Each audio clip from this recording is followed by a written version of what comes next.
Okay. ഇത് നമ്മുടെ MTS 2023 question ആണ്. ഇതിനകത്ത് പറയുന്നത് സ്പീഡ് ഓഫ് അപ്സ്ട്രീം. അപ്സ്ട്രീമിൽ ബോട്ടിന്റെ സ്പീഡ് 8 കിലോമീറ്റർ ആണ്. ഓക്കെ. ഇനി സ്പീഡ് ഓഫ് സ്ട്രീം എന്ന് വെച്ച് കഴിഞ്ഞാൽ 4 കിലോമീറ്റർ ആണ്. ഓക്കെ. അങ്ങനെയാണെങ്കിൽ സ്പീഡ് ഓഫ് ബോട്ട് എത്രയായിരിക്കും?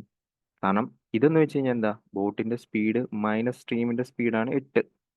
ഇതിൽ സ്ട്രീമിന്റെ സ്പീഡ് 4 അങ്ങനെയാണെങ്കിൽ ബോട്ടിന്റെ സ്പീഡ് എത്രയായിരിക്കും? 12 ആയിരിക്കും. ബോട്ടിന്റെ സ്പീഡ് എത്രയായിരിക്കും? 12 ആയിരിക്കും. ഓക്കെ. അത് നമുക്ക് അവിടെ നിന്ന് ഡയറക്റ്റ് കിട്ടും. അപ്പോൾ ബോട്ടിന്റെ സ്പീഡ് 12, സ്ട്രീമിന്റെ സ്പീഡ് 4. അത് അവിടെ ഇരിക്കട്ടെ. ഇനിയിപ്പോൾ എന്താ പറഞ്ഞിരിക്കുന്നത്? ഇനിയിപ്പോൾ പറഞ്ഞിരിക്കുന്നത് ഒരു ബോട്ട്, അതേ ബോട്ട് എക്സ് കിലോമീറ്റർ അപ്പ് സ്ട്രീമിലും എക്സ് കിലോമീറ്റർ ഡൗൺ സ്ട്രീമിൽ പോകുമ്പോൾ ടോട്ടൽ എടുക്കുന്ന ടൈം 9 മണിക്കൂറാണ്. അങ്ങനെയാണെങ്കിൽ ആ എക്സ് കിലോമീറ്റർ കണ്ടുപിടിക്കണം. നമുക്കറിയാം ഡിസ്റ്റൻസ് കണ്ടുപിടിക്കണമെങ്കിൽ സ്പീഡും വേണം ടൈമും വേണം. ഓക്കെ. സ്പീഡ് ഇപ്പം നമുക്ക് തൽക്കാലം അപ്പ് സ്ട്രീമിൻ്റെ സ്പീഡ് ഇവിടെ തന്നിട്ടുണ്ട്. ഓക്കെ. നമുക്കിനി അപ്പോൾ ടൈം കണ്ടുപിടിച്ചാൽ മതി. ഓക്കെ. അപ്പോൾ നമ്മുടെ ഇവിടെ പറഞ്ഞിരിക്കുന്നത് അപ്പ് സ്ട്രീമിലും ഡൗൺ സ്ട്രീമിലും എക്സ് കിലോമീറ്റർ മൂവ് ചെയ്ത് കഴിഞ്ഞപ്പോൾ 9 മണിക്കൂർ ടോട്ടൽ എടുത്തു അല്ലേ? 9 മണിക്കൂർ ടോട്ടൽ എടുത്തു. അതായത് എനിക്ക് വേണമെങ്കിൽ ഇവിടെ പറയാം ഡിസ്റ്റൻസ് കോൺസ്റ്റന്റ് ആണെന്ന് പറയാം. അപ്പോൾ നമുക്കറിയാം ഡിസ്റ്റൻസ് കോൺസ്റ്റന്റ് ആണെങ്കിൽ D is equal to S into T ആണ്. അപ്പോൾ S inversely proportional to T എന്ന് പറഞ്ഞിട്ട്, അതായത് സ്പീഡ്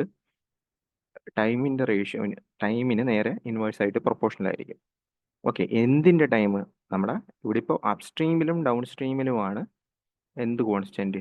ഡിസ്റ്റൻസ് കോൺസ്റ്റന്റ്. അപ്പം ഡൗൺ സ്ട്രീമിൻ്റെയും അപ്പ് സ്ട്രീമിൻ്റെയും സ്പീഡിൻ്റെ റേഷ്യോൻ്റെ ഇൻവേഴ്സ് ആയിരിക്കും ടൈമിൻ്റെ വരുന്നത്.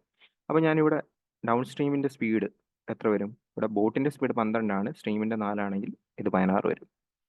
അതുപോലെ തന്നെ ഇത് 8 വരും. സിംപ്ലസ്റ്റ് റേഷ്യോ ആക്കി കഴിഞ്ഞാൽ 2:1 വരും. ഇത് സ്പീഡിൻ്റെ റേഷ്യോ. അപ്പോൾ ടൈമിൻ്റെ റേഷ്യോ എത്രയായിരിക്കും? 1:2 ആയിരിക്കും. 1:2 ആയിരിക്കും. ഓക്കെ. ഇനി അവരെന്താ പറഞ്ഞിട്ടുള്ള ടോട്ടൽ ടൈം? ടോട്ടൽ ടൈം എന്ന് പറയുമ്പോൾ ഇവിടെ 1ഉം 2ഉം 3 യൂണിറ്റിന് കറസ്പോണ്ടിങ് 9 എന്ന് പറഞ്ഞു കിട്ടും. 3 യൂണിറ്റിന് കറസ്പോണ്ടിങ് 9 എന്ന് പറഞ്ഞു കിട്ടും. അങ്ങനെയാണെങ്കിൽ ഒരു യൂണിറ്റ് എത്ര വരും? 3 എന്ന് പറഞ്ഞു കിട്ടും. ഒരു യൂണിറ്റ് എന്ന് പറഞ്ഞു കഴിഞ്ഞാൽ ആക്ച്വലി എന്താണ് ഇവിടുത്തെ ഒരു യൂണിറ്റ് എന്ന് വെച്ച് കഴിഞ്ഞാൽ നമ്മുടെ ഡൗൺ സ്ട്രീമിൽ എടുക്കുന്ന ടൈം അത് 3 മണിക്കൂറാണ്. 3 മണിക്കൂറാണ്. അത് 3 മണിക്കൂറും 16 സ്പീഡും ആണെങ്കിൽ നമ്മുടെ ഡിസ്റ്റൻസ് എത്ര പറഞ്ഞു കിട്ടും? 48 എന്ന് പറഞ്ഞു കിട്ടും. ഇനിയിപ്പോൾ നമുക്ക് അപ്പ് സ്ട്രീം വെച്ച് കണ്ടുപിടിക്കാനാണെങ്കിൽ 2 യൂണിറ്റ് ടൈം എന്ന് പറഞ്ഞു കഴിഞ്ഞാൽ 6 മണിക്കൂർ എടുക്കും. 6 മണിക്കൂറും 8 സ്പീഡും ആണെങ്കിൽ എത്ര വരും? ഡിസ്റ്റൻസ് 48 വരും. രണ്ട് രീതിയിലും ആൻസർ നമുക്ക് എത്ര തന്നെ കിട്ടുന്നത്?